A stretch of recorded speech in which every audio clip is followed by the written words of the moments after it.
दिल्ली के इस polluted environment में अगर आज हमें सबसे ज्यादा जरूरत है वो है फ्रेश एयर की। और फ्रेश एयर कौन प्रोवाइड करता है? एनवायरनमेंट के सबसे बड़े फ्रेंड ट्रीज, पेड़। और हम पेड़ों के साथ तो बहुत ही ज्यादा नाइंसाफी करते हैं। कभी उन्हें काट डालते हैं अपने ही जरूरतों के लिए, और कभी हम उनको अपनी चार दीवारी में बंद करके एक प्लांट के तौर पे रख लेते हैं सिर्फ डेकोरेशन के लिए। बड़े बड़े पेड़ काट के छोटे छोटे डेकोरेटिव आइटम्स में, छोटे छोटे फ्लावर पॉट्स में उनको हमने संजो के रख लिया है। उनकी आजादी को हमने छीन लिया है।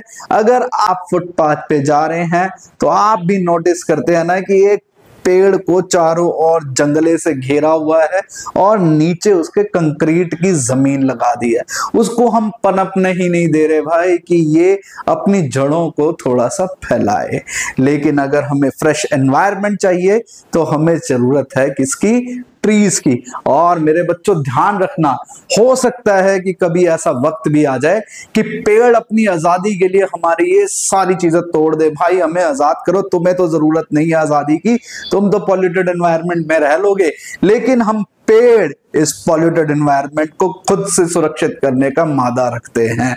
तो ये जो हमारी पोएट्री है ट्रीज एंड्रिक रिक की, ये भी यही बताती है कि कैसे ट्रीज एक लिबर्टी के लिए, अपनी आजादी के लिए कैसे जंगलों की तरफ भाग चुके हैं, कैसे उन्होंने कंक्रीट के जंगलों को तोड़कर अपने नेचुरल एनवायरनमेंट की तरफ दौड़ लगा दी है। ठीक है, साथ ही साथ ये वाली जो पोएट्री है वो एक और चीज की ओर सिग्निफाई करती है, और वो है क्या? वो है फेमिनिज्म। जो इसकी पोएट है ये एक लेडी है एंड्री रिक, और ये फेमिनिस्ट मूवमेंट के साथ जुड़ी हुई थी। फेमिनिस्ट मूवमेंट मतलब औरतों की अधिकारों के लिए, वुमेन राइट के लिए, इक्वालिटी के लिए फाइट कर रही थी। और जब इन्होंने ये ट्रीज पोएट्री लिखी तो उन्होंने सिंबलाइज किया है कि कैसे हमने अपने पेड़ों को अपने घरों में बंद कर दिया।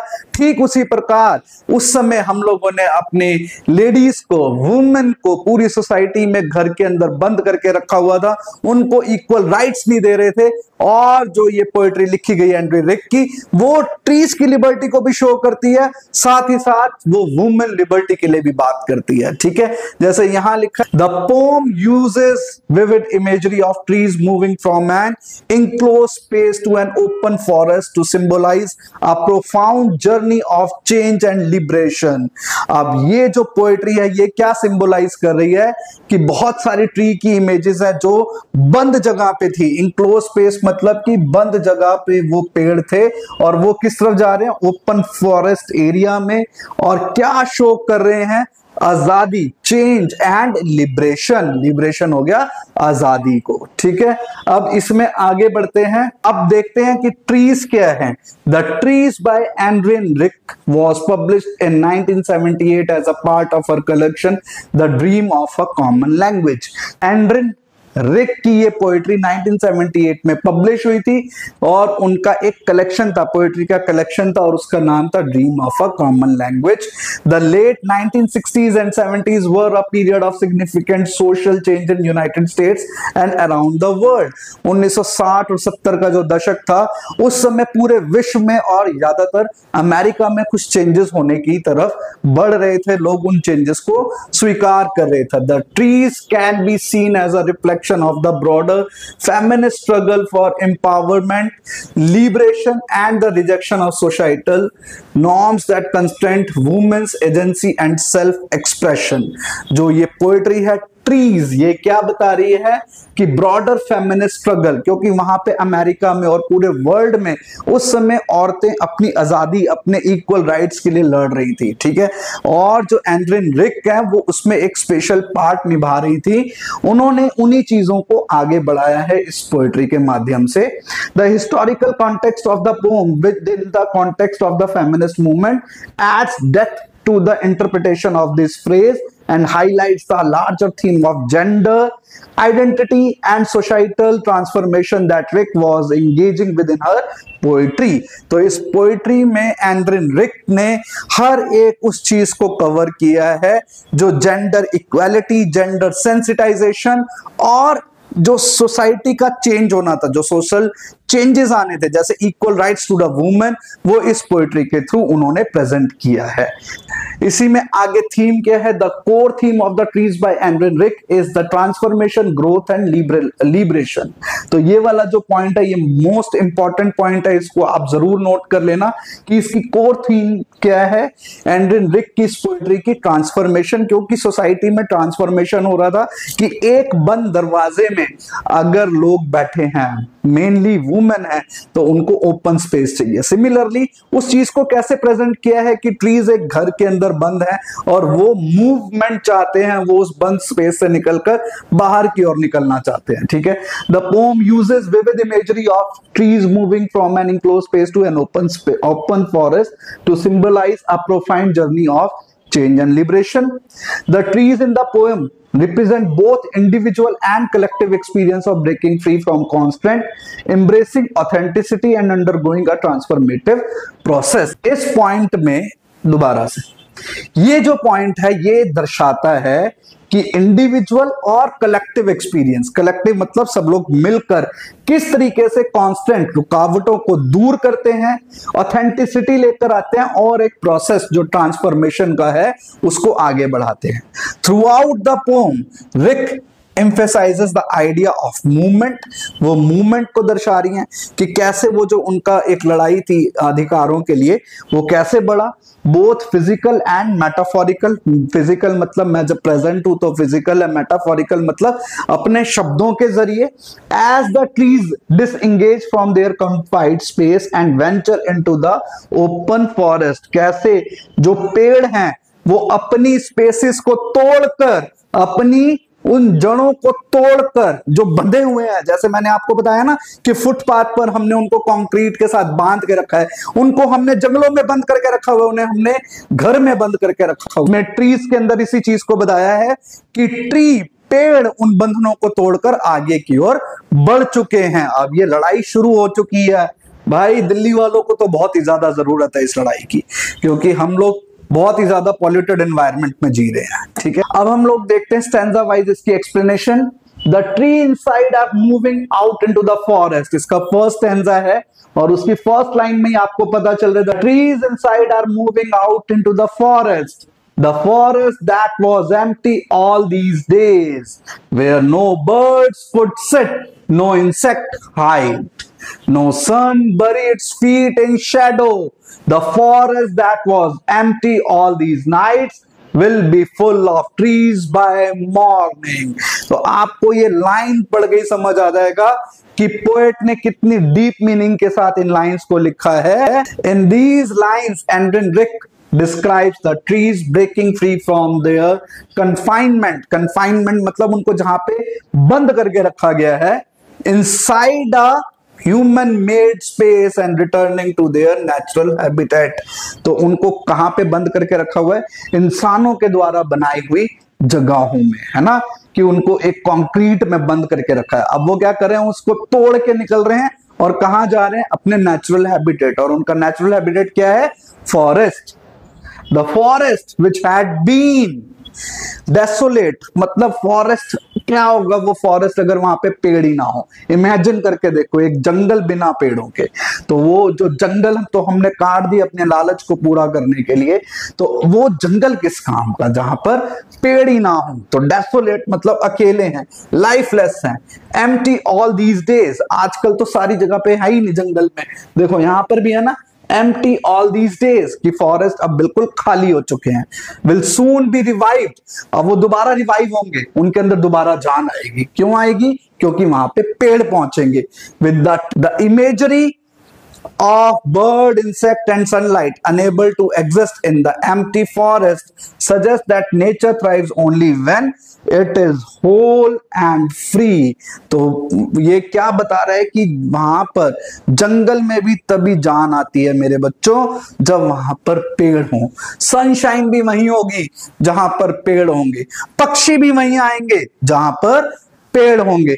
तो अब पेड़ों ने क्या किया, पेड़ों ने वहां से निकलना शुरू किया है और वो शाम को निकलेंगे, रात के समय निकलेंगे और सुबह तक जाकर अपने जंगलों को हरा भरा कर देंगे। ठीक है, तो ये वही बात हुई। अब यहाँ पे फेमिनिज्म कैसे आएगा, तो फेमिनिज्म कैसे आएगा यहाँ पर कि जब लेडीज अपने घरों से बाहर निकलेंगी, काम करने के लिए निकलेंगी, अपनी इक्वालिटी को दर्शाने के लिए निकलेंगी, वो उन बंदिशों को तोड़ेंगी जो समाज ने उनको बांध के रखा हुआ है। जब वो बाहर निकलेंगी तो तब बनेगा हमारा एक इक्वल सोसाइटी, एक तरफा समाज नहीं बल्कि सबके साथ मिला हुआ समाज, a society with all equal rights to men and women. Clear? तो यहां पर एंड्रिन रिक अपने ट्रीज के जरिए एक वुमेन की लाइफ को भी शो कर रही है। Next is all night the root works to disengage themselves from the cracks in the veranda floor. The leaves strain toward the glass. Small twigs stiff with exertion.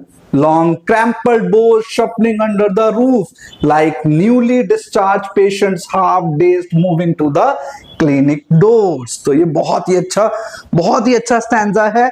इसके अंदर बहुत सारी डीप मीनिंग है, कुछ ऐसे वर्ड्स हैं जो शायद आप पहली बार पढ़ रहे होंगे, तो पहले हम उनको देख लेते हैं। Disengage, all the night roots word to disengage, मतलब वो जो रूट्स हैं, जो जड़ें हैं, वो अपने आप को निकाल रही हैं, डिसंगेज कर रही हैं उस वेरांडा फ्लोर से, उस कंक्रीट के फर्श से बाहर निकल रही हैं। ठीक है। The leaves strain towards the glass, small twigs stiff with exertion. देखो small twigs क्या, वो छोटे छोटे जो पत्ती से पहले जो छोटी छोटी चीजें निकलती है ना, कोपलें, जिसको हिंदी में कहते हैं कोपलें, तो कोपलें भी वो निकल रही हैं बाहर। लॉन्ग क्रैम्पल्ड बोज, जब कोपल फूटती हैं तो उसके अंदर से बो निकलता है, मतलब फ्लावर, है ना। Under the roof like newly discharged patient half days moving to the clinic doors. और वो ऐसे नजर आ रहा है, वो जो पेड़ों के अंदर छोटे छोटे फूल, छोटे छोटे चीजें होती हैं कि उसमें से वो ऐसे निकल कर आ रही हैं जैसे कि अभी अभी हाफ डोज्ड पेशेंट हो, मतलब नशे में है पेशेंट, अपने क्लिनिक डोर की तरफ जा रहा है, क्योंकि उसे उस बीमारी से बाहर निकलना है तो वो क्लिनिक डोर की ओर जा रहा है। इसी तरीके से ट्रीज हैं जो उस कंक्रीट के जंगल से निकलकर अपने नेचुरल एनवायरनमेंट की तरफ जाना चाह रहे हैं। Here the poet described the physical effort of the trees as they try to free themselves from the confined space. अब वो क्या कर रहे हैं कि कोशिश कर रहे हैं कैसे उन चीजों से बाहर निकला जाए। The roots are working hard to break free from the cracks in the veranda floors. उस veranda floor में जहां पे भी छोटे छोटे उनको क्रैक्स नजर आ रहे हैं, उसको तोड़कर, उस बंदिशों को तोड़कर पेड़ बाहर निकलने की कोशिश कर रहे हैं। And the leaves and twigs are straining and stiff from being cramped for so long. और वो लोग भी जो उसके twigs हैं और उसकी leaves हैं, वो एक अंगड़ाई ले रहे हैं कि अब हम बाहर जाकर खुले एनवायरनमेंट में सांस लेंगे। ठीक है। The boughs, branches are compared to patient who have just been discharged from the clinic. और उसकी जो ब्रांचेस हैं उसको कैसे कंपेयर किया, जैसे कि कोई पेशेंट अपने क्लिनिक में होता है, एडमिट होता है, और वो अब घर जाने की उसको जल्दी है। ठीक है। Still days and slowly making to the way to the freedom. Next stanza third. I sit inside doors open to the veranda, writing long letters in which I scarcely mention the departure of the forest from the house. The night is fresh. The whole moon shines in a sky still open. The smell of leaves and lichen still reaches like a voice into the rooms. अब वो बता रही हैं कि कैसे उन्होंने ये सारी चीजों को इमेजिन किया है जैसे ही वो अपने पोएट्री को लिख रही थी। In this stanza the poet shifts to a more personal perspective. अब वो अपने पर्सनल पर्सपेक्टिव पे आ गई हैं। She is sitting inside with the doors open to the veranda, जहां पर वो बैठ के लिख रही हैं तो उनका दरवाजा खुला हुआ है जो उनके वेरांडा की तरफ खुल रहा है। Writing letters, despite the significance event of the trees leaving she barely mention it in her letter. वो अपने लेटर लिख रही हैं और देख रही हैं कि मूव कर रहे हैं, ट्रीज बाहर निकल रहे हैं, लेकिन वो उनके बारे में अपने लेटर में मेंशन नहीं कर रही, मतलब जो उनको दिखाई दे रहा है वो चीज नहीं लिख रही हैं वो। अब यहाँ पे नाइट कैसे डिस्क्राइब की गई है? एज फ्रेश एंड ओपन, बिल्कुल साफ सुथरी, बहुत ही सुंदर रात है। With the moon shining brightly, जहां पे चंद्रमा चमक रहा है। The smell of leaves and lichen और type of plant permeates the room, जहां पर पेड़ों की खुशबू है, जहां फूलों की खुशबू से पूरा कमरा महक रहा है। Almost as if it nature itself speaking, और ऐसा लग रहा है कि जैसे नेचर खुद से हमसे बात कर रही है कि भाई चलो अब ये जो पॉल्यूटेड एनवायरनमेंट है, जो आपको बंद करके रखा हुआ है, इससे आप बाहर निकलने की कोशिश करो। This suggest a deep connection between the poet and the natural world. और इससे पता चल रहा है, इससे क्या पता चल रहा है कि एक कनेक्शन बन चुका है पोएट का एक नेचुरल एनवायरनमेंट के साथ। वो उस नेचर के एनवायरनमेंट में खो चुकी हैं, वो मदहोश हो गई हैं उस खुशबू में जो उसके कमरे में फैल चुकी है। ठीक है, आगे बढ़ते हैं लास्ट स्टैंजा की तरफ। तो अब ये बिल्कुल लास्ट स्टैंजा है। My head is full of whispers which tomorrow will be silent. Listen, the glass is breaking, the trees are stumbling forward into the night. Winds rush to meet them. The moon is broken like a mirror. Its pieces flash now in the crown of the tallest oak.